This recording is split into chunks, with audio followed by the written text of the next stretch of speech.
Hey guys, it's your Key, and I'm back in the video. This is part 2 of my SummerSlam reactions. Now, I finished off with talking about Nia, and I always say that finish was nasty. I love that move first. But I finished with talking about Bayley and Nia, Sammy and Braun,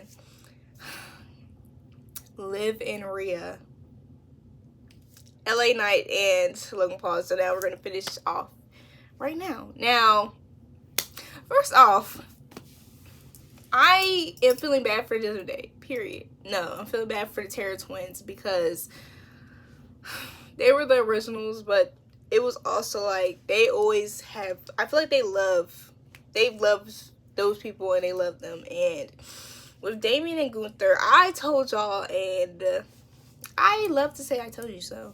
And I knew that this match was going to be fire, and I feel like it would have been its closest. This was closest to the main event of the matches that they had. And those chops were so loud. Those chops were like, ooh, every time, ooh, dang. Like, even more in person. Now, I'm happy that their match was kind of without anybody coming through, anybody kind of making Damian kind of look as people were thinking that he needed somebody to help him out, or like those interruptions were for him. But it did look bad that he lost. But overall, I feel like Damian's run has been amazing, and it has been something that nobody expected. And as a superstar, this whole run and even this whole loss and how he lost, man, that is going to do so well for him as a character. And honestly, when it comes to Gunther, him not really having him doing moves that just gets you gone and get you packed up is amazing. But like Gunther, I feel like Gunther respected Damian in that ring. And although I feel like there might be the opposite of what he's going to say, but when Gunther is in that ring, there is a lot of respect when it comes to the sport, and I feel like you can see that through his wrestling. Now, I think that a tad bit, Gunther was like, I'm going to take advantage of this, but I don't really care for it. I don't really care for the fact that Finn did that. But either way, I was going to get the win. But Damian was in that sleeper hold the first time. I thought it was done so for him. I thought it was done so for him, but the fact that he powered through it, I loved it.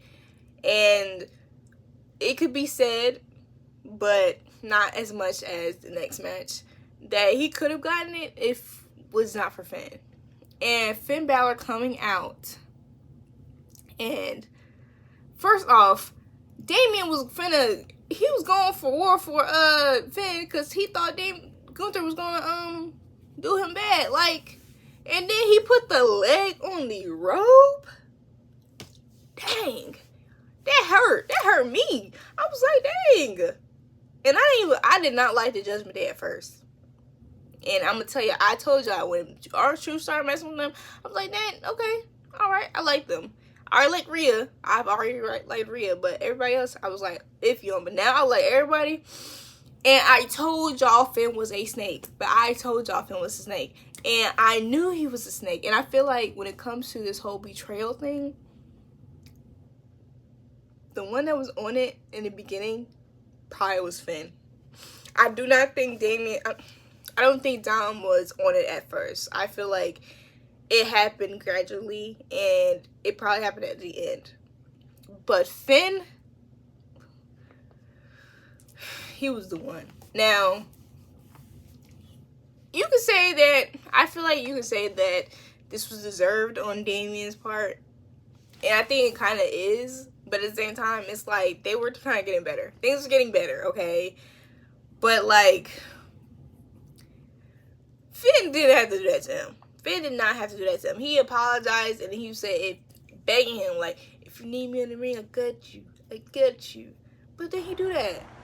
I was flabbergasted, but I loved it. And at the end of the day, they're going to have they're going to pay. The Terror Twins are going to make them pay. And I feel like that's going to be leading to a mixed tag match, and I'm here for it. Now, CM Punk and Drew McIntyre, like, for a wrestling fan, it's been a wrestling fan for a good bit. Seeing CM Punk in person was amazing. Like, y'all see me.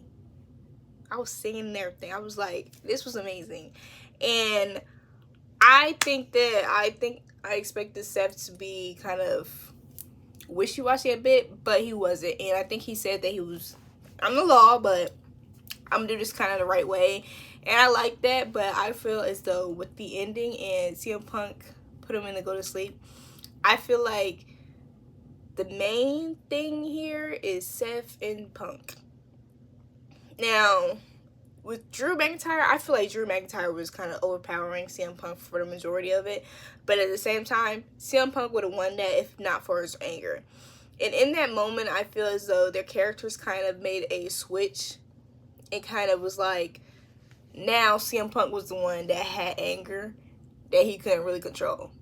Now, Drew McIntyre was the one who kind of was able to have a controlled sense of anger, have a controlled sense of, I'm gonna get my business done, but I'm still gonna play around with your head. And that's what occurred. Because if CM Punk did not do that to Seth, he would have had it.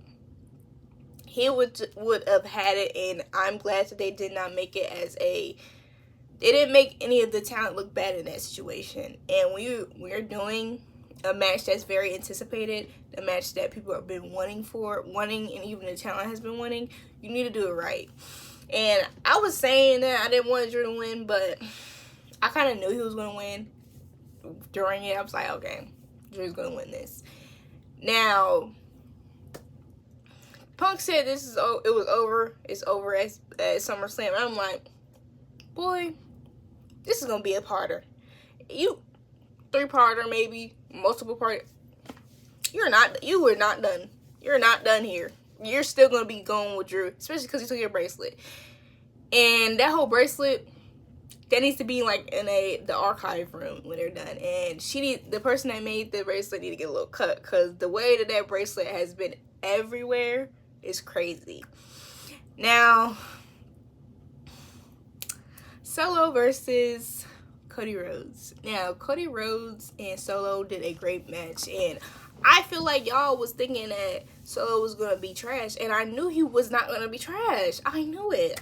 And I love the fact that Solo was doing his thing, and he has really took this. He has been handed the ball, and he's running with it. He's been doing an amazing job with this whole thing, because honestly, we all don't like Solo sometimes. We all don't like Solo, like, and that's what he's supposed to do, and I love that. Now, I will say, when it comes to Bloodline Rules, I thought Bloodline Rules was only going to be a long match, and then people interfere. I thought that was only going to be a thing for WrestleMania because Roman was dropping the belt. There is no reason for Bloodline Rules on a regular type of match to be some regular wrestling in the beginning, and there's no barbed wire bats, there's no kendo sticks, there was nothing brought out of under the ring, really. There's no real the stairs, fine, but like, you didn't bring no tables, you didn't bring nothing out, and I'm like, bro, get to doing it, get to chopping, like, do something like Bloodline, do something crazy. It's Bloodline Rules. And the next time they pull this Bloodline Rules out their butt, they need to go all in, because the interferences and everything, that's fine and dandy, but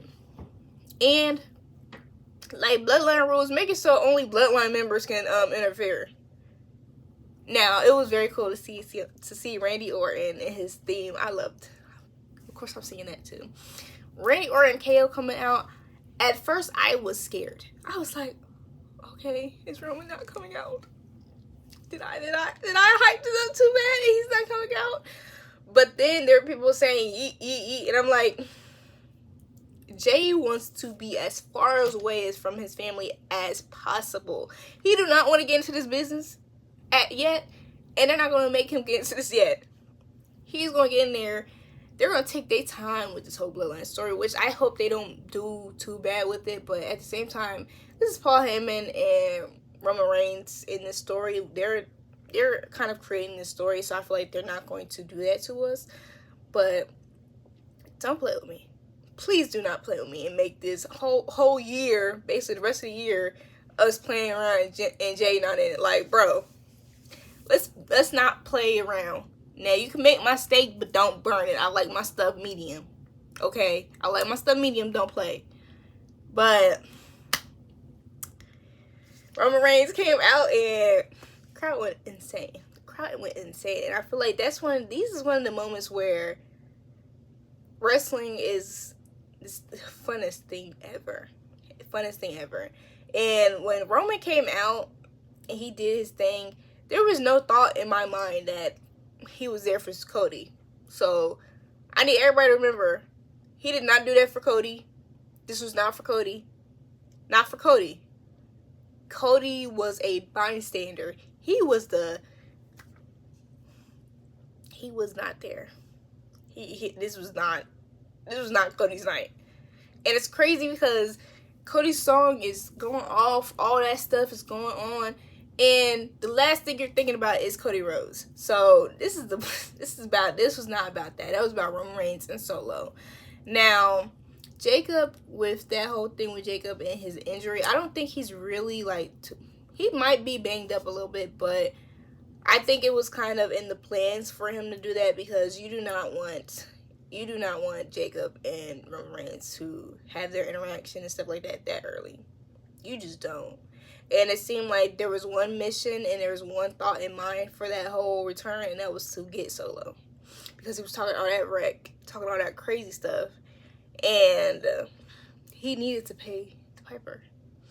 Now, I do think that you can have many theories when it comes to the loyalties and everything, but I think in this very moment, everybody's loyal to the Tongans, and Jacob are loyal to Solo, because they did not leave, none of that. They loyal to Solo. But that is the end of my SummerSlam review, and I feel like this pay-per-view, second best, and it's kind of close to the WrestleMania, but at the same time, I feel like not having Jade and Bianca on that card was kind of a bit of a letdown. But all the people that were on that card, you don't want to, there was nobody on there that you would have been like, okay, substituted for Jade and Bianca.